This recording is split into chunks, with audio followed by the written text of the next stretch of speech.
All right, class, time to get back to doing some actual math.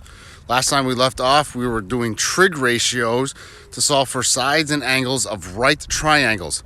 Some of you, granted probably not a lot, are wondering, what if it's not a right triangle? That's where the law of sines and law of cosines comes in.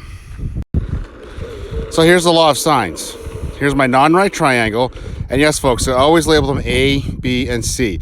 Notice the vertices are labeled with capital letters, and respectively across from each capital letter is its lowercase letter.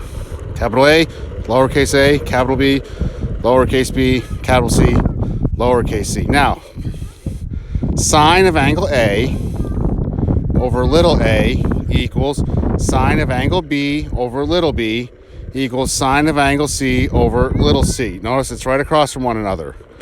Don't freak out. You're not going to use all three of them when you solve for something. You're going to eliminate one of them and only use two of them to solve an equation. All right, as promised, here's law of cosines. Now, I had to shoot this one on a different angle because it's a little longer, but triangle's still the same.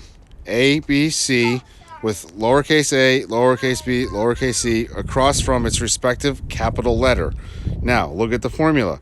C squared equals A squared plus B squared minus 2AB times cosine capital C. Second formula, B squared equals A squared plus C squared minus 2AC times cosine capital B. Notice the capital letter is the same as the lowercase letter that it started with. A squared equals B squared plus C squared minus 2 times BC times cosine A. Come back for another video on how to know the difference between whether to use law of sines or law of cosines. All right, so now we've got to determine which one to use. Law of sines, law of cosines. Now, I tried to color code these, so hopefully it stands out a little better for you.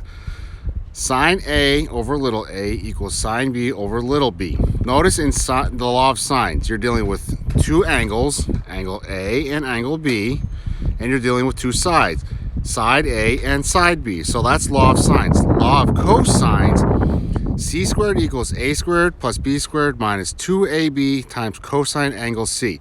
Law of cosines, you're dealing with all three sides and just one angle.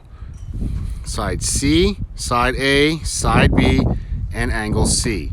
So law of sines, two sides, two angles. Law of cosines, three sides, one angle, of which one is always unknown because you're solving for one of them.